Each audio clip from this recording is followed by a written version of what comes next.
you have a meeting here on a Tuesday night. Then you have 100 family members stay with you for a week. Then you have another party on Saturday night, and then you have 140, and then you again on a Tuesday night, just a week. Within 1 week, you have 3 events, and you have families staying, and it will give you shingles. And so now the doctors are thanking Ziba for explaining to us how you get it. But I just looked up on the internet, and shingles is not airborne. Yes. Okay, it's not airborne. The way you get shingles is by coming in contact with the shingles of another person. So Ziba, on her back, inside her dress, she has shingles. So tonight, nobody's allowed to put their hand in Ziba's dress inside her back. I know that normally that we would do this, but tonight we're not going to do it. Stay away from the shingles. And shingles cannot give you shingles, I just read on the internet. It can only give you chicken pox. Is that right? Really? Yes, it can only give you chicken pox. And then once you've had chicken pox, then you can give yourself That's why shingles. I heard the question. Okay, so if anyone hasn't had chicken pox, has anyone had chicken pox, not had it? Yeah. Stay away. I got the vaccine before I got infected. So. Well, maybe if you're vaccinated against it, you won't get it. So those of you particularly stay away from Ziba's back tonight. Stay away from me. Stay away from me. And last night, last week, we started to talk about prayer, and then we also were talking about that there are 6 things that you need to do if you want to be spiritual, or if you want to grow spiritually. In the same way that there are 6 things that you need to do if you want to have physical life. And I asked you last week how many of you eat every day, and every one of you said you eat every day. Is that right? And I asked how many of you sleep pretty much every day, and you said, I asked how many of you breathe every day, and everyone raised their hand. So we do a number of things physically. We stay within a certain range of temperature. If you get really cold, what do you do? Cover up. You get a sweater, or you turn the heater on. If you get really hot, what do you do? In other words, animals, humans, all creatures, we immediately know what we need to keep our body healthy or stay, alive, or stay warm or cold, and we do it. But when it comes to spirituality, we may actually be doing exactly the same thing. We're not getting warm when we're cold spiritually. We're not eating spiritual food when we need it, and so on. And yet, it is really just as simple. Just as there are physical laws that govern our physical life, there are spiritual laws. So we started to talk about this, and I told you last week that there were 6 things that keep a physical body alive. What were they? Eating, drinking, sleeping, motion, even temperature, and breathing. Did I mention breathing? I think you got them all, though. Yeah. Pretty good. Pretty good. And if you turn on the Animal Planet or one of those TV shows, you'll find that that's all animals are ever doing. All they're doing, if they're north or south and the weather changes, they'll go to something. If there's no food, they'll go to where there's food, and so on. In other words, that's all animals do to stay alive. They need to gain those things. We are a higher species than the animal because we have a soul. Just in the same way that the rocks, or the minerals, they have a form of spirit, a form of life. But then there's a higher form of life, which is the plant. Can the rock ever understand the plant? It can't. The plant then is one higher form of life. Can the plant understand the animal? It's not possible, is it? Can the animal really understand fully what man does, apart from, Maisie? They can't. The animals can't do it either. So there's higher and higher forms of life, and there's higher forms of expression.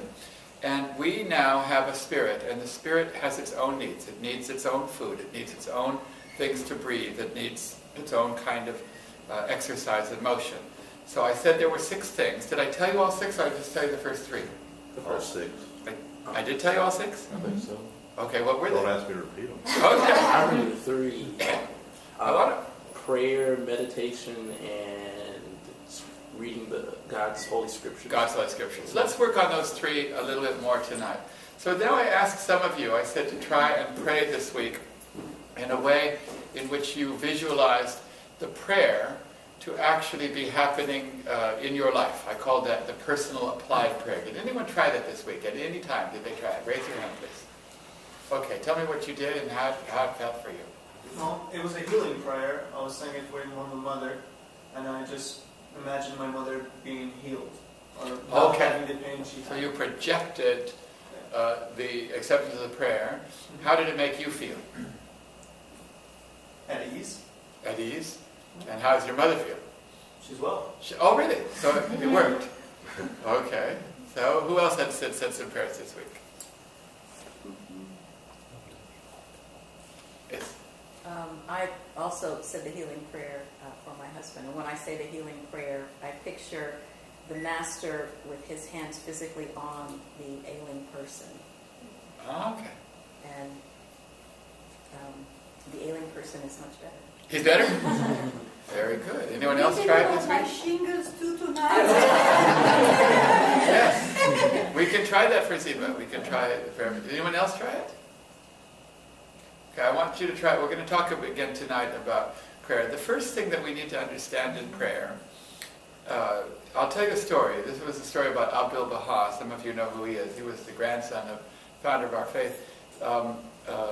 Someone came to him once and said, he was in New York City because he traveled to New York City. The interesting thing is Abdul Baha arrived in New York City and the friends had sent him a ticket to go to New York on the Titanic. I don't know if you know this, because when he was traveling, it was just happened to be in 1912, and he was in Europe, he was actually in Italy, and they sent him a ticket to go on the Titanic, and he said, I prefer to take a slower ship. So he didn't take the Titanic. Isn't that interesting? And so he refused, and he took a more modest ship called the Cedric. And the interesting thing is, when that Titanic went down, when it actually went into the water, he was also in the Atlantic waters. They were both in the waters at the same time, which I find very interesting. So when he arrived in New York City, that was the only news. I mean, that was like every day there was just, can you imagine how big that news would have been? And they asked him immediately about it. That was one of the first things he was asked when he got there. And he says, it's very sad and everything, he says, but I'm completely comforted by the fact that there are many worlds of God, and that those people have an opportunity to grow spiritually and to develop. That nothing has been taken from them by this act. That we all are eternal beings, and we're all. And so even the sinking of the Titanic, he was able to use it as to point out that we're all eternal spiritual beings. And so one of the people came to him. It was a kind of a rough kind of guy, if you read the story. He said, Adibha, can you teach me how to pray? And he said, yes, I can. And so he wanted the answer. And he says, but come to my apartment or hotel, wherever he was staying, tomorrow morning at 6 o'clock or something like that. I guess 6 or 6:30, some early time in the morning. So he was really excited. Adibha was going to teach him to pray. And he got up the next morning before it was light in New York City, and he went across town. He went there, and he went to Adibaha's room, knocked on the door. There was no answer, but he noticed the door was ajar. So he pushed the door in, and when he pushed the door in, Adibaha was praying. He was actually in complete prayer. So he kind of went in, because he had an appointment. He went, like that. and Adibaha just kept praying.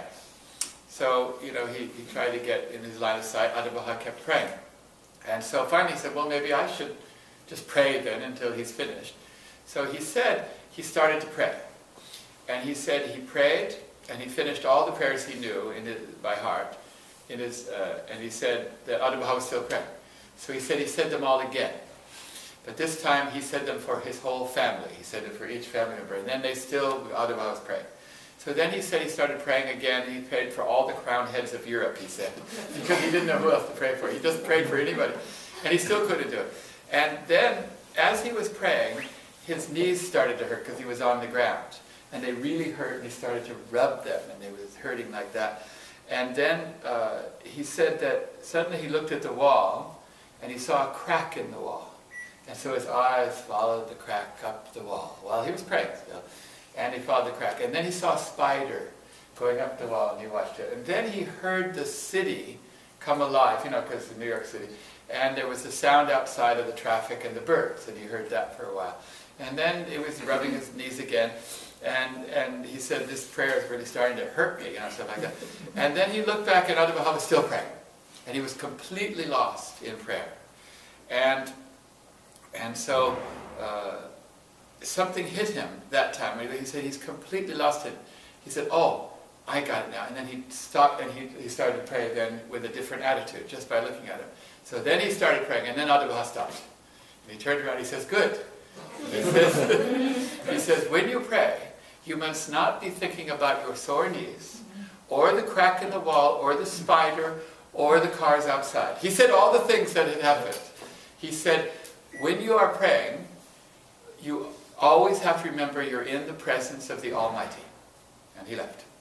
That was the whole lesson in how to pray. Just a single attitude. So pray, he didn't tell you say these words, or you do this, or you move this way, or to perform ablutions. He didn't have any kind of, like he was expecting a lesson in how to pray. And all Adibah was saying that prayer is an attitude of being in the presence of God. If you can imagine you're in the presence of God, to that extent you can pray. Because that's what prayer is. So I think that's a very interesting story. And I said last week that when you're in somebody's presence, you generally behave differently than when you're alone.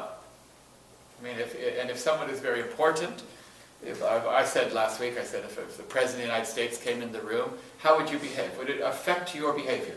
Of course. Would you be a different person if you were in the presence? Or even if Farzin was in the room, would you be different? Yes, we're always different. We're not the same when we're in the presence of someone. So obviously it has an effect on your attitude.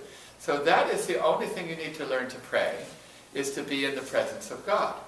Now, the reason I said to you last week is that prayer is one part of spiritual dialogue. There are three kinds of spiritual dialogue. One is prayer, and that is where you are speaking to God. The other is reading the scriptures of God, and that's where God is speaking to you. So they're two completely different things. One is you're speaking to God, the other is God speaking to you. The third kind of spiritual dialogue is where you are speaking to yourself, and that is what we call meditation. And that each of those three dialogues have a different dynamic and a different effect, and you need all three. Now, you say, well, when I pray, are I not meditating? Or when I'm reading the writings, am I? Well, you are, but they're different. There's a different thing, and I want you to learn how to do all three. So first thing I did last week was I asked you to try and pray and see yourself in the presence of God. How many of you can right now close your eyes and see yourself in the presence of God? Try it.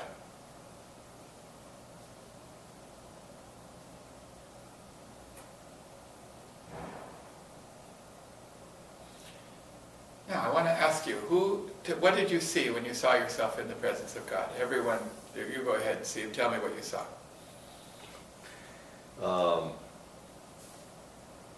Saw this person just sitting on the ground with their legs crossed.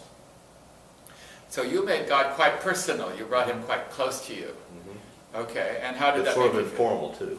I'm sorry? Very informal. Informal. An informal, Not sitting personal. on a throne, nothing special. Nothing, Just like- sitting there having a conversation. Okay, how about you? I didn't really see anything. I don't think I had time to really Okay, relax and okay. think about it. What is your name? Micah. Micah, what did you see? First, when I closed my eyes, I saw nothing. It was blank. And then I saw everyone in this room and was thinking about, I guess, seeing God through everyone here. You saw God through everyone there. Okay, that's very good. Okay, how about you? Well, at first it was darkness, and then I saw kind of two different images. One image was a beam of light reflecting from my head to this light in the sky, while everything else was dark, and then the other part was just what seemed to be like a spotlight shined on myself. Okay, so you got the light, you saw God as a light in the sky, Mm-hmm. and it came all the way down. Okay, and that's quite common. A lot of people, they like to visualize God as a beam of light. That's also what I saw. It was just colorful light. Like Colorful there was light? nothing. Yeah. Okay, very good. I just saw myself sitting by myself in the shrine of Baha'u'llah. Okay, so you saw the shrine of Baha'u'llah and you saw yourself in that. Have you been to the shrine? Mm-hmm. Okay, so that's a visual reference that you have. Very good, yes. She lived there a year, right? Oh, did you live there for a year? Yeah. They didn't give you a hotel or a room? They did, but I chose to stay. Oh, okay. I was feeling energy. Energy. You felt God as a source of energy. Okay. I saw myself sitting like this, the same way I was sitting, and I saw another person sitting across from me in the same manner that Baha'u'llah and Abdullah used to dress back in the day. Something in that form. So God was wearing an abba or something like that? Yeah. Oh, okay. Very good. Okay, and what did you see? I was writing. You were writing? I'm taking notes. Oh, you're taking notes. Okay, what did you see? Okay, mine was more so a feeling. When I closed my eyes, it was just dark. I didn't see anything, but I just relaxed. I've had like a stressful day, so I'm like shooting content. So when I did that, I could actually physically feel myself relax and just at peace. And did you feel the presence of God? I did. I felt like a consciousness. Okay, consciousness. Okay, this is a good one. This is a very good way to think of God as a form of consciousness. Yes? I was just feeling my heartbeat. Feeling your heartbeat? Oh. It's like something you're scared or something. I don't know. Not scared, but it's just a feeling. Okay. What did you feel? Well, I think I suffer from attention deficit because my thoughts drifted. When you brought this up, earlier today I was watching an interview on YouTube with Bob Dylan. And the interviewer was asking him about, there's been a few occasions when he's been observed kind of looking through windows at people. And I don't know if anyone heard any of this, but he explained that because of his celebrity, it's rare to have the opportunity to see people being normal. So, for example, he would look in a restaurant window and see everybody interacting like they normally would do in a restaurant. And he obtained something from that he knows if he walks in the restaurant, everything changes. Not just because it's Bob Dylan, but for perhaps any celebrity. I was just thinking, wow, that's interesting, but wow, what would happen if God walked in the room, you know? Oh, very good. We're trying to imagine. So it's a good parable because people behave differently in the presence of Bob Dylan, which is really what you're saying, which is true, and it's an observation. So we would behave differently, definitely. If God walked in this room, would you behave differently? How many of you believe in Jesus? Come on, raise your hand. If Jesus walked in the room right now, would you be any different? Would you behave any differently? Would you check your email, or look on your iPhone, or check the sports book? You would all stand up. Yeah. You probably would, I'm guessing. I mean, I'm not sure what we would do. But That's what I was thinking, or kneel or get cross. I would kneel and put my head on the ground. You would? You won't see him. No. But still out of respect. Okay. Yeah, So the point is that you, instead of meditating on God, you were meditating on Bob Dylan. But it's a step forward. What kind of song was it? It's better than nothing. Anyway, okay, Audrey, what did you see? When I close my eyes, I always see the shrine of Baha'u'llah, and I feel strong. So that's your visual image. Yes, what did you see? When I close my eyes, I see, I don't mean to disrespect or something, but I see a crowd and I see somebody look like genius. You see, I'm sorry? I see the crowd. Oh, clouds, yes. On the sky, and then he looks like a genie. Jesus, yes, because Jesus is Genie. Oh, a genie. Oh, I thought you said Jesus. Okay, that's okay. But remember, God is not physical. Okay, everything that we use to imagine God is just to help us. So you see like a genie, and okay, well that's okay. What did you see? Well, I was visualizing some sort of light. It wasn't the sun, but it was like, but I had a very humbling effect. Humbling effect. Very. Ziva? Yeah, I feel myself like an ant in the universe. It's a very tiny speck. And a feeling of humbleness and greatness, eternity. Okay, and how did you feel, what was God in this universe? Because eternity. You see it as eternity. Eternity. Okay, what did you see? I just saw darkness, but I felt very quiet and calm until I heard the thump upstairs. and then I thought, well, I'm not supposed to hear that. Again, I just felt like sort of an energy, like a sort of warmth emanating from like everything around me, like all His creation. Okay, good. When I close my eyes, I see Abdul Bahai. So this is the person that I just told the story about. She saw his face. Okay. And how about you? Takes me time myself. I was just preparing. I was not even ready to conceive. Just on the process of preparing myself.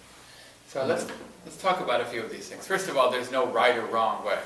But there's one thing you should understand. Your spirit has eyes in the same way that your physical body has eyes. There's spiritual sight. And the more you try to see God and come closer to God, the more you will see Him spiritually. So the experiences that you all shared, they're all part of your spiritual vision. But if you keep trying every morning when you wake up, if you say the first time when you roll over, I'm in the presence of God, and say a prayer, gradually your spiritual sight will improve. Now, when it comes to, you said you have ADHD, is that what you said? And also, when you say that you needed time, this is actually quite well known in the study of meditation. For thousands of years, human beings have tried to make devotion more meaningful. And they've discovered that certain things you do make it easier to pray, and certain things make it harder to pray or to worship. And now scientifically we know, ever since they, in the 1940s and 50s, they discovered the electroencephalograph. You know the electroencephalograph, those little things that you put on your heads, you know, electrodes. They don't use them much anymore because we have magnetic resonant imaging and various other forms. But basically they found out that your brain has waves, electrical waves. You know this? And they can measure the speed of the waves. And then they classify the speeds into alpha, beta, theta, and delta. And the higher brain waves, the ones that are fast, 140 or something like that, or can't remember the exact speeds, one of the functions of that higher brain was that the brain will multitask. It can do several things at one time. So consequently, you can think of one thing, and then you can also think of something at the same time and something at the same time. Do they do that? Yeah, they do that. And this when I'm driving and it's you're sometimes. This is an essential part of the human animal, that we learned to have these high brain waves, because it says that a man is walking through the jungle and he has to worry about the saber-toothed tiger jumping out and watch for the here and watch the... They have to do many things at once. If you didn't have this ability to multitask, then you would probably die very quickly. So you need this. It's an essential part of the human evolution and development. But when you pray, you might say, reading a prayer, it says, "Oh God, give us our daily bread." And you say to yourself, bread, oh yes, I have to pick some up at the store today when I get there, because my daughter needs it for her graduation. Oh, what a silly girl she was, she did this. And now you're going to go through lots of things, and now you're 2 paragraphs down in the prayer. You continued that, and you did all that thought, and you did the same thing at the same time. How many of you have found that happens? Okay. So this has been known for thousands of years, that the human being has difficulty in concentrating on one thing. But they found that when your brain waves slow down, when they get to a certain speed, then you can only focus on one thing. You can only focus on one thing, and then it's a better state for praying or for any form of worship. And so as a result, many meditative techniques are physically based. I don't know if you've studied any. They're physically based on relaxation or breathing or tactile stimulation and so on. And they found that certain things will slow your brain waves down. And then when you pray, you'll do it well. Now I'll tell you historically some of the things that have been found, and they've all been scientifically tested. One is music. Music, particularly the chanting of the human voice, will slow down brain waves. So this is a very important thing. It brings your brain down so you can focus and concentrate. Particularly certain tones. For example, when I was in India, I believe very much in the spiritual nature of music because I studied that, and I got to work with Ravi Shankar because when they opened the Indian temple, I was appointed to liaise with him. So I was very proud of my knowledge of the Baha'i writings that said music is spiritual. So I had all these Baha'i quotes ready to take to Ravi Shankar. So I get to Ravi Shankar, sitting in his ashram, and I say to him, we believe that music is very spiritual. And he says, smiles like that. And he says, would you like to know the Hindu concept of music? And I said, oh, sure, go right ahead. So he says, we believe there are two worlds. And I'm thinking, he says, there's a spiritual world and a physical world. And I'm thinking, so far, so good. He's gone fast. And then he said, and we believe that music is the door between those two worlds.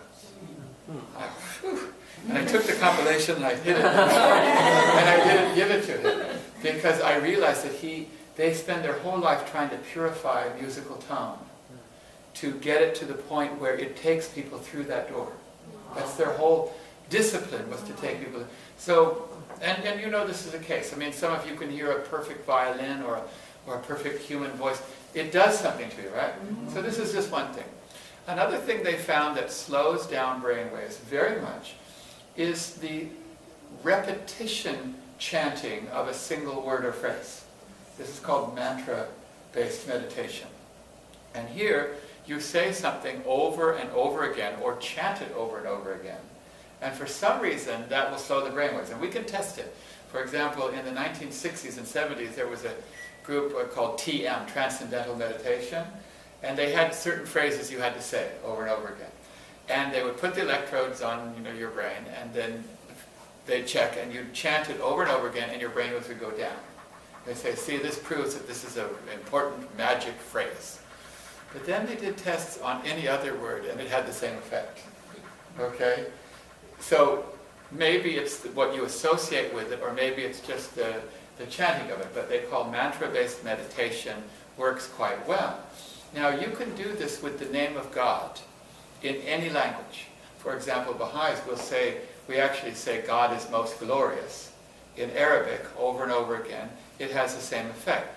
But if you're a Christian, you can say Jehovah, or one of the other names of God. And it's interesting that all the names of God have the ah sound in every language. There's either Jehovah or Allah, or they always have an ah sound. And this is actually quite well known. The ah syllable is very inducing. That's why we call mother Ma. The baby says Ma, and Pa, there's something like that. So mantra is another way to lower your brainwaves. A third way to lower your brainwaves is to meditate on any geometric pattern that's symmetrical, okay, or beautiful. Like Steve probably knows about ornamentation of within buildings and stuff like that. And Arabic architecture, for example, do you know how it's all geometric? The Indians developed a system called mandalas, which were big paintings or tapestries or something that you put on the wall, and they have all these fine intricate geometric shapes. And if your eye follows them, as you follow it, it slows down your brainwaves. It just scientifically happens. If you doodle, it slows down your brainwave. Does anyone like to doodle? What is doodle? Doodle means that you scribble. Scribble, but there's a certain kind of doodling. Now, some people, if they're in a meeting and there's a lot of and to concentrate, they have to do that. Okay, because they have just instinctively found that will calm their mind and slow down their brainwaves. If there's a Persian carpet ever in a house, I'm serious, if there's a Persian carpet ever in a house, and somebody is praying, particularly if they're praying in a language that you don't understand, just let your eye follow the Persian carpet. Even here, right, just follow that. Do that, and after about a minute, your brainwaves will slow down. We can prove it. Did you know that? It's just a scientific, I don't know why. And this is why a lot of religious... Now, the early Catholics found that a maze, if you walked through a maze, it slowed your brainwaves down. Did you know that? Huh. In the early France, they found if you walked through a maze. So the early churches, they had mazes built out of plants. in the front of their churches, and before you could enter, you had to go like a rat's maze. So you go look in the history of the architecture. And then the stones on the very front, when you went up the stair, you had to follow, they had the colored stones. So the people would do that as they would do it, and then when they got in, they sat down, then they had the chanting, they were in a slower brainwave. Okay, the monks in Tibet and places like that, they would find that chanting was very good, so they would chant on stone. But then they would put stone, they would put certain pillars, and if you chanted towards that pillar, the sound would echo back. I don't know if you've ever seen them do this? So they would echo back, and 2 monks could make 6 notes. It is called, have you ever heard this? Throat singing? Is this different from throat singing? It's different, but they practice and they sing towards that thing, and it comes back, and then they change your voice, and then suddenly there's 2 notes. And then he got those 2 notes, so this one comes from that side and gets 2 other notes, so you have 4 notes. I've heard 7 notes from 3 monks. It's amazing. It's like 7 different notes. At the same time. At the same time with the same 3 monks. So I'm saying is that through history, all cultures have realized that you can't just start praying or start meditating. It's not that easy to do. That you need to somehow prepare yourself. Another one that they found was tactile stimulation, particularly the fingertips. That when you rub your fingertips against something, it slows down your brainwaves. It so happens that many of the Persian Baha'is, they chant a mantra while doing prayer beads with 4 fingers. Okay? And that's a double brainwave lowering, because as you're holding it, you're feeling that, and then as you're chanting that, it lowers the brainwave, so it puts you into a mood. Women find that when they knit, it relaxes them. Okay, because it has the same thing, because they knit with the fingers. Does anyone knit here? Or crochet. Okay, or crochet, anything with the finger. And you'll find that when they're in meetings or with groups of people, they like to get out their knitting and do it while something else is going on, because it has an effect on their brainwave. Okay, so the point is that there are many studies that have shown that you need to get into a spiritual state. So what I do anyway, this is my own personal thing, is when I get up in the morning, I try to always chant a mantra. I chant it for a long time before I pray, because that puts me in a certain brainwave. If you find you're saying prayers and you can't concentrate, who has ever had that problem? They're saying that they can't concentrate?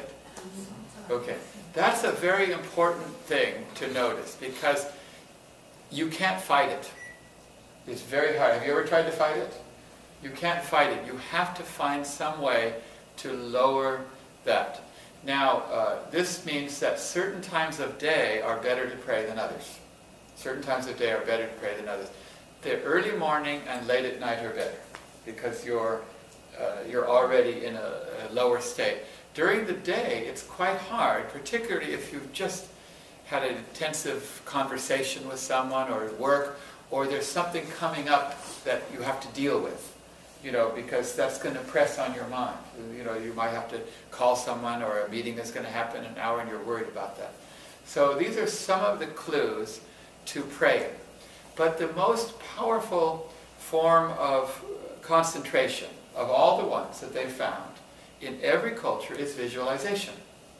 They find that when you visualize something in your mind, when you see something not with your eyes, it lowers brainwaves more than any other form of things. So in Indian meditation, sometimes they say to see something right there, like a solid gold something, to see something. And many writers have written on the power of visualization. Visualization is a very strong form of slowing the brainwaves down. Now, I want you all to close your eyes right now. Okay, close your eyes right now. And I want you to see the sun. See the sun, close your eyes. Now, raise your hand if you can see the sun. Okay. Now, I want you to see very brightly the color purple, but keep your eyes closed. Raise your hand if you can see the color purple. Okay. Now, I want you all to keep your eyes closed And even plug your nose, just to be sure. And I want you all to smell a rose. Now this is harder, but who can actually smell a rose? Try a lemon. Who can smell a lemon? Okay, try to taste a lemon. I want you in your mind to go to a refrigerator, open the refrigerator, and there's an apple in there, and the apple is really cold. Okay? I want you to grab that cold apple and squeeze it, and you feel it cold on the palm of your hand. Who can feel the coldness of the apple? Can you feel cold? I want you to take that apple to your nose and smell it. Who can smell it? Take the apple to the counter and cut it. And when you cut it, the juice comes out. Now smell that juice. Who can smell the juice? I want you to take a bite of the apple. It's cold too. Feel it cold on your teeth. Who can feel it cold on their teeth? Who can taste the apple? Okay, open your eyes. You can do this test with anybody, and it's quite clear that you do not need your eyes, your ears, your taste buds, or your hands, or anything to sense things. Is that right? Because at any time were you really seeing, was the sun there, was the apple there, was there really cold, was there not there? No. The fact of the matter is that we have some form of inner senses. And all 5 of the senses we have in an inner form. Usually, most Westerners are very strong in the visual inner senses. What they say, but certain Eastern cultures, Indians, are just as strong or even stronger in the inner hearing. Okay. Well, I didn't do hearing, did I? Close your eyes. Okay, what can we hear? I want you all to hear a rooster crowing. Hear a cat meowing. Who heard the cat meow? Oh, you're good, so you're good at it. Okay, who heard the rooster crowing? Okay, that's good. Okay, open your eyes. So you can do this. Now, when you pray, you need to be able to experience God through all 5 of your spiritual senses. You need to be able to see God. You need to be able to taste God. You need to be able to inhale the fragrance of God. You need to be able to behold the beauty of God, and even to touch or cling to the cord of God. All of these things are spiritual concepts which, believe it or not, are strengthened to such an extent that after a while you crave to pray. Now, I asked you last week to meditate on the words of one of the great prophets of God. Who used Jesus for that, or who would use Jesus if they did that? Of course. And who would use maybe Muhammad? And who is, if they're Baha'i, they might use Baha'u'llah, or the Bab, or so on. Or Moses. Is anyone Jewish here? They're all the same. And the point is that we cannot pray to God if we do not imagine that there's an intermediary between God and us. It's a very important concept, because a lot of people think that you can pray directly to God. I want you to think right now about the moon outside at night. Has anyone seen the moon in the sky and is it black all around the moon? Can you imagine that? Okay. Where is the sun? Here's the earth. We're looking at the moon. Where's the sun? It's down there somewhere, obviously. Somewhere. Do you understand what I mean? The moon's up here, sun's down here, and the earth is here. So the sun is completely not visible. Would you agree? Now, if you look at the moon in the sky when it's completely black, what are you seeing? Light. Are you seeing moonlight? Who says you're seeing moonlight? Wait a minute. We're seeing a new moon? Or Doesn't matter. Let's say there's a full moon. Okay. High up in the sky, it's a black sky. And you're asking us, what are we seeing? There's a black sky. Everywhere, black, black, black, and there's a big moon up there. Obviously, you know the earth is here, the moon is here. You know the sun's got to be down there, because you can't see the sun. Reflection of the light. What are you seeing? Sunlight. Are you seeing moonlight or sunlight? Sunlight. Is there any such thing as moonlight? No. No. Would you agree? There's no such thing as moonlight. Right. The moon is a rock. Reflecting from the- Would you agree? Yeah. It's just that it happens to be in the right position. Okay, so is this quite clear? Okay, so when... I don't think it's very clear here. there's no such thing as moonlight, okay? Now, this is a very interesting thing. You're seeing reflected sunlight. Is that right? That's what you're seeing. You're seeing reflected sunlight. Somehow the moon has the ability to reflect the light of the sun, when the sun is completely inaccessible to you. Now, here's the interesting thing is that science tells us that you're